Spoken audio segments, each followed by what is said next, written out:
Hello students, welcome to this module which is part 2 in our series on the Rayleigh-Taylor or capillary instability. In this module we are going to of course carry out the detailed normal mode stability analysis, whereas in the previous module we gave a physical explanation as to how we can understand that perturbations to a perfectly cylindrical jet can result in a decrease in surface area and therefore surface energy. Of course here we're going to do a more mathematical and precise calculation. So remember that the problem that we are trying to understand is that you have a jet of liquid that is flowing out of a faucet or something like that. Okay, so we're going to first neglect the fact that the jet made thin due to gravity. We're going to think of a cylindrical jet of constant radius A, let's say, and the other thing we're going to neglect, or you should understand that the velocity profile in a jet sufficiently far downstream of the exit of the tap is just like a plug. All the points across the radial direction of the jet will have the same velocity, and this means that you can actually travel with this in a frame of reference with the same velocity as the velocity of the jet, and the jet will appear stationary. This is called a Galilean transformation, and therefore we can consider simply a stationary jet. So nothing changes physically because you are moving in the frame of reference of the jet, and the jet will appear stationary, and that will simplify our calculations. So we're going to look at a stationary liquid jet, a cylindrical jet, right? And we have to put a coordinate system. We'll put R, the cylindrical coordinate system, Z along the axis of the jet, theta. R is the radial direction, and the radius of the unperturbed jet is denoted by small a, and I'm going to use the inviscid flow approximation to begin with, that is a fluid with zero viscosity, liquid with zero viscosity. We will see how we can do the analysis for a viscous jet a little later, and the governing equation in the inviscid limit is the Euler equation, which simply states that rho times partial v partial t plus v dot del v is minus del p. I'm neglecting gravity, and of course there is no viscosity. Of course, in addition, you have the incompressibility condition, which is the divergence of velocity field is 0, and right. So now we're going to perturb. Let's take the location of the unperturbed location of the jet as shown here, and we're going to perturb the location of the jet. So, and this is the axis of the cylinder, right? And this is r equals 0. This part is r equals a, and this part is denoted by r is equal to a plus zeta of z, theta, and time. Okay, and okay, so now in the unperturbed jet, if you have a cylindrical liquid jet of radius a, then the pressure inside and the pressure outside are related by the Young's Laplace equation, which is the pressure is more inside than the outside, right? And the curvature of the cylinder is simply the radius of curvature is a, the curvature is 1 upon a. Okay, now this is in the base state. In general, the pressure inside is related to the pressure outside, gamma times the curvature, which is del dot n. Now we have to find what is del dot n. To find del dot n, we need n, right? How do you find n? And in order to do that, we can describe the equation of the interface as f is equal to r minus zeta of z theta time is 0, right? This is the equation of the surface.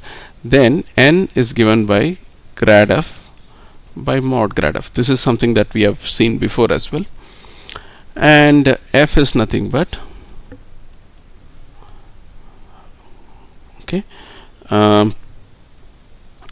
r minus, now what is r?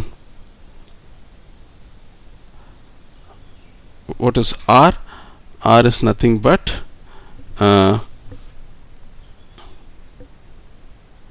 a plus,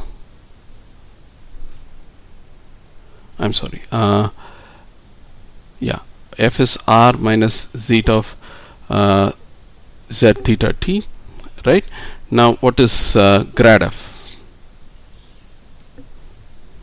Okay, what is grad f? Grad f is nothing but er partial f partial r plus e theta by r partial f partial theta plus ez partial f partial z. So grad f is nothing but, if I take the derivative of this with respect to r, it's 1. So grad f is nothing but er. Now there will be a negative because theta and z are zeta is a function of both theta and z. If I take the derivative of this with respect to theta and z, I'll get a negative sign, minus e theta by r partial zeta by partial theta minus ez partial zeta by partial z. Okay, now I've already used the equation for f to write this, right? So what is mod of grad f? It is nothing but you dot it with itself and take it to the power of half, so you'll get 1 plus 1 by r squared partial zeta by partial theta whole squared plus partial zeta by partial z the whole squared to the power half, right? So del dot n is nothing but, now what is del dot n in cylindrical coordinates? It's nothing but 1 over r partial partial r. Now if I write n as nr times er plus n theta times e theta plus nz times ez, so this is nothing but 1 over r partial partial r of r and r plus 1 over r partial n theta by partial theta plus, okay. Now the key thing, that what is n? N is del f by mod del f. Instead of doing the algebra looking at what is nr, nr is nothing but 1 upon this whole thing. But within a linear stability analysis, you should realize that all these are nonlinear quantities. So these are not going to affect the linear stability analysis. So mod delta f can be approximately thought to be 1. Therefore we can simply take the differentiation of this quantity to find del dot n, which is much simpler to do algebraically. Of course, even if you do the entire thing, you will find that to linear order, which is what we are interested in, it is sufficient to do what we are just doing, right? So del dot n is nothing but, if you see, nr is approximately 1, so ddr of r is 1, so it's 1 upon r minus partial squared zeta partial theta squared minus partial squared zeta partial z squared. Okay, so this must be evaluated. Sorry about this. See, remember, all the conditions must be evaluated at r is equal to a plus zeta, right? That is the perturbed interface. So I have to substitute r is equal to a plus zeta and linearize about the unperturbed radius. So this is nothing but 1 over a plus zeta minus partial squared zeta by partial theta squared evaluated at a plus zeta minus partial so there must be 1 over r squared by partial z squared, again evaluated at a plus zeta. Now if I Taylor expand a plus zeta about a, then I'll get this is nothing but 1 over a, okay, plus now I have to differentiate this with respect to r, okay. So let's just so you had 1 over r at a plus z, it's nothing but 1 over a plus partial by partial r of 1 over r evaluated at a times zeta, excuse me, it's 1 over r, therefore is approximately 1 over a minus 1 over r squared evaluated at a times zeta. This is nothing but 1 over a minus zeta by a squared. So this is what will go in here after Taylor expansion.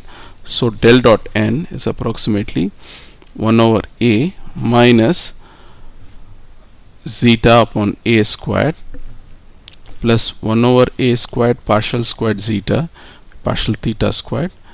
Now this r is approximately, this r can be replaced by a, right? That's what I'm doing, plus partial squared zeta partial z squared. Alright, so now this is the expression for approximate expression at a plus zeta. The pressure boundary condition is nothing but p infinity, right?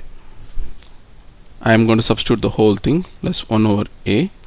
What is the pressure? The pressure is nothing but the base state plus pressure plus the perturb pressure minus gamma times zeta upon a squared plus 1 over a squared partial squared plus partial squared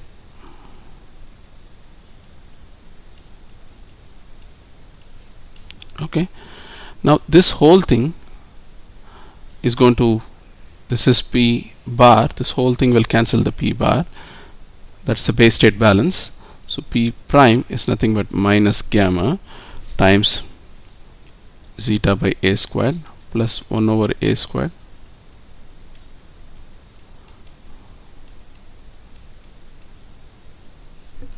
okay. Now we are using, of course, the Euler equation. So rho partial v by partial t, this is the momentum equation, v dot del v is minus del p. Now the base state velocity is 0, the base state pressure is, of course, in the what we just found, it's a constant. Therefore if you write v as v bar plus v prime, this is 0, so this nonlinear terms will not contribute, because in the linear stability analysis you will simply have v prime dot del v prime, which is non-linear, right? So all we will have within the linearized Euler equation is partial v prime by partial t is minus del p prime, okay, and you have del dot v prime is 0, that's the incompressibility condition. Now if I take the divergence of this equation, so I'll get del dot v prime is minus del dot del p prime. Now del dot v prime is 0, okay, therefore you will get del dot del p prime is nothing but del squared p prime, that's a Laplacian of the pressure perturbation, it becomes 0, okay. So now we'll introduce normal modes.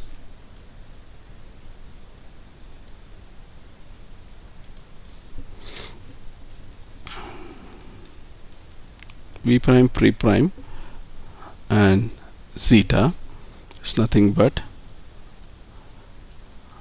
r zeta cap times e to the st, the growth rate, e to the ikx or ikz, I'm sorry, the wave number along the axial direction, and e to the I n theta, where n is called the azimuthal wave number. whereas k is called the axial wave number.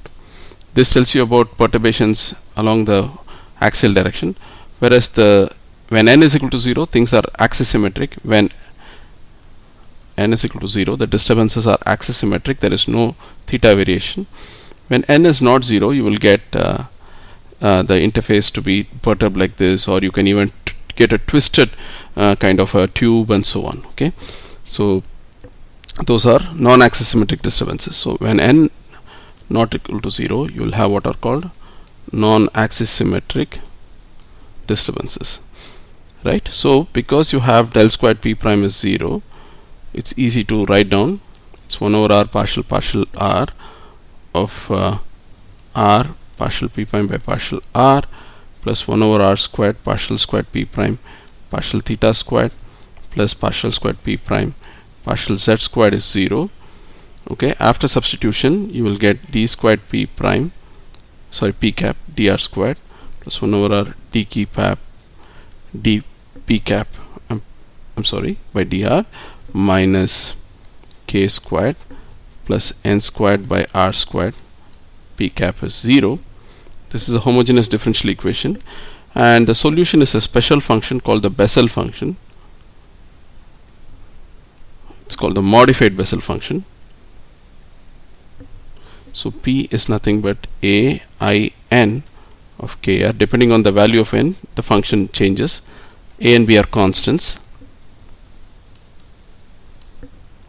Okay, now it turns out that if you see tables, this Bessel function kn diverges as r goes to 0, meaning that you cannot have infinite pressure perturbations at the origin, so the constant b has to be 0, right?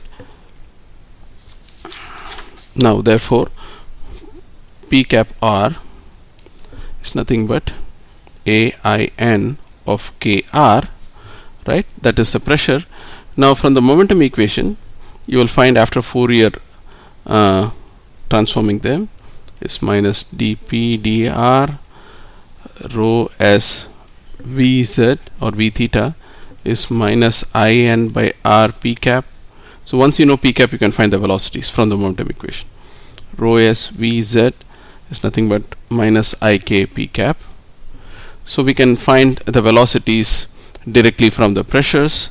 So the velocity vector vz, vr, v theta, all the components can be found minus a 1 over s rho times ik in of kr, k in prime of kr, in r inverse.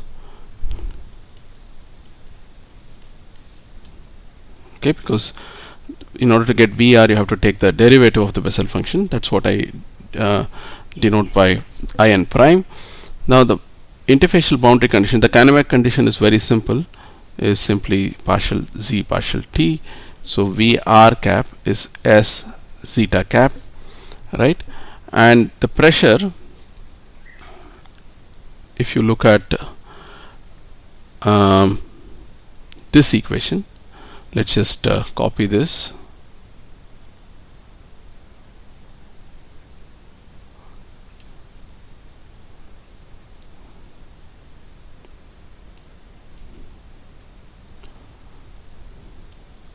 Let's just copy this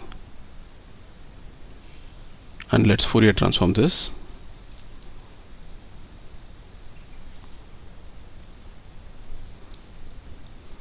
Okay, if I Fourier transform this, what I will get is p cap is minus surface tension times zeta cap by a squared minus n squared by a squared zeta cap minus k squared zeta cap.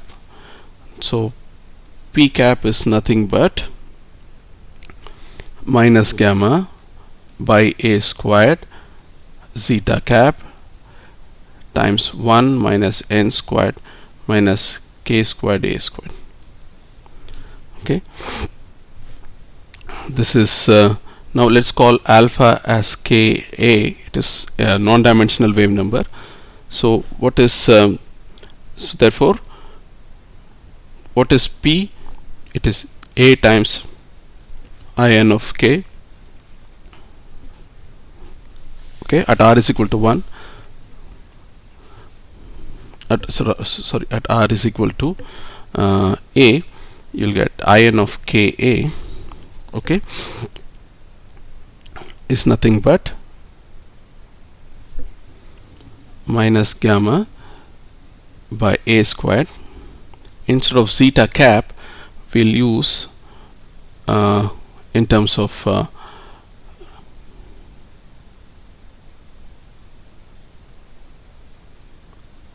sorry about this, there is some, okay, we use instead of VR, we are going to use this expression Kin prime of Kr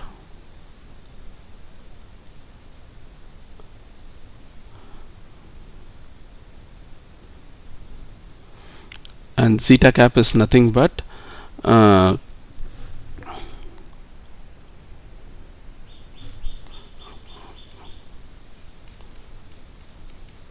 zeta.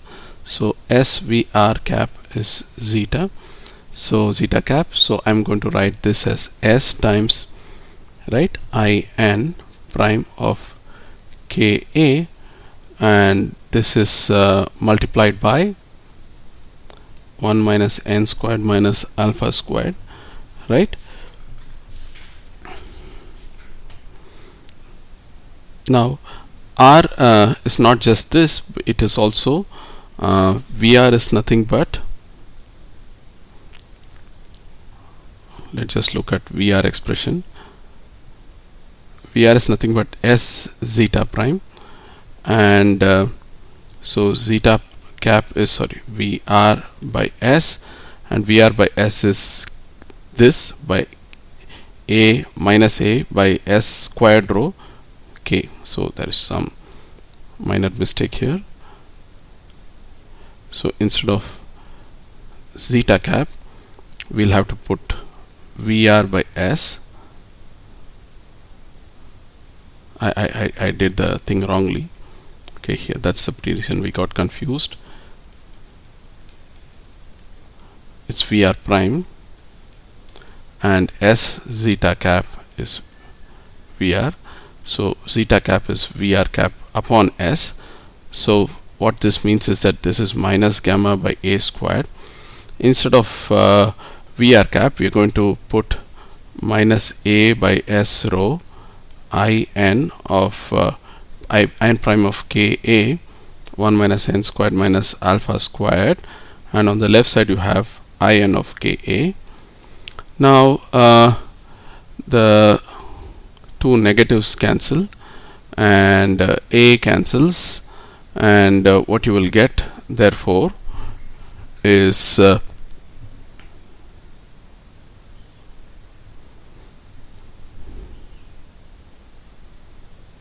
is just one more.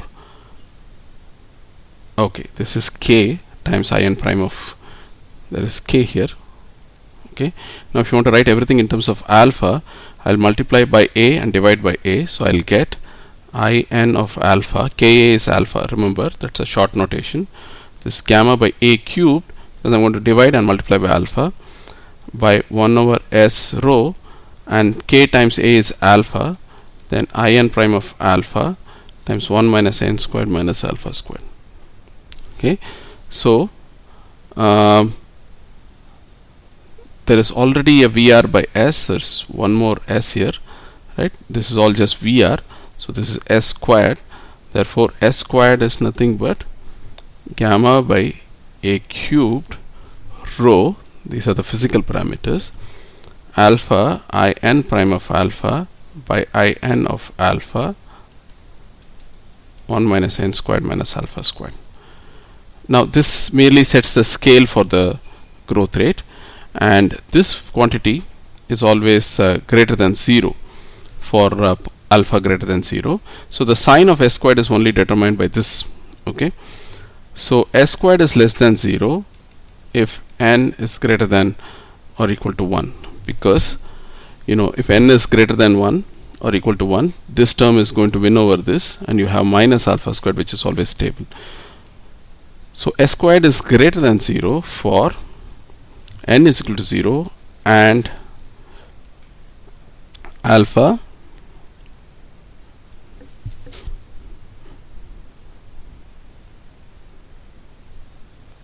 less than 1. Okay, when alpha is greater than 1,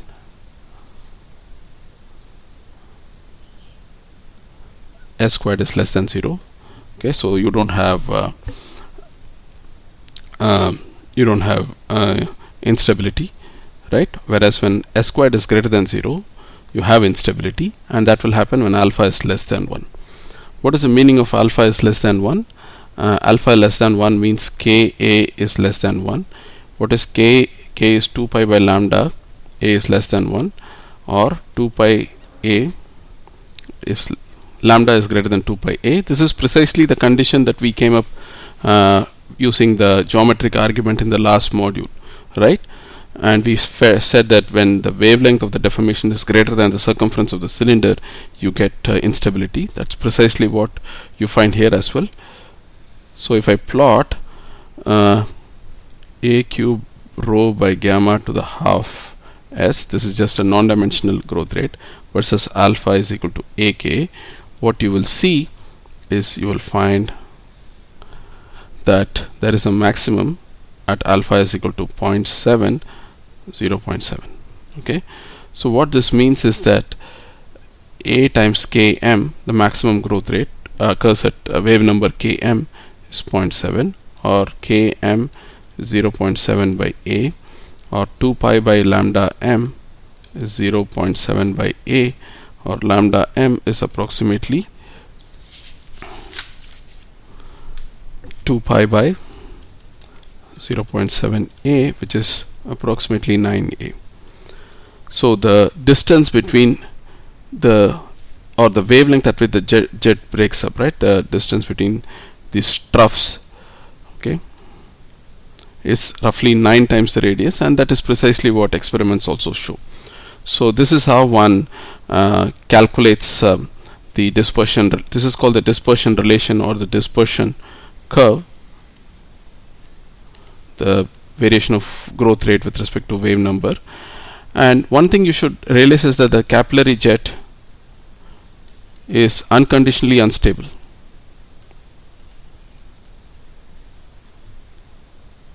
In the sense that there is no critical parameter like the Reynolds number beyond which it becomes unstable. It is always unstable. All that we are trying to calculate is the growth rate and the wavelength of the perturbation that grows with the maximum growth rate. Okay, so I'll stop here in this module. In the next module, I'll show you how to do the same calculation for a viscous jet. Thank you.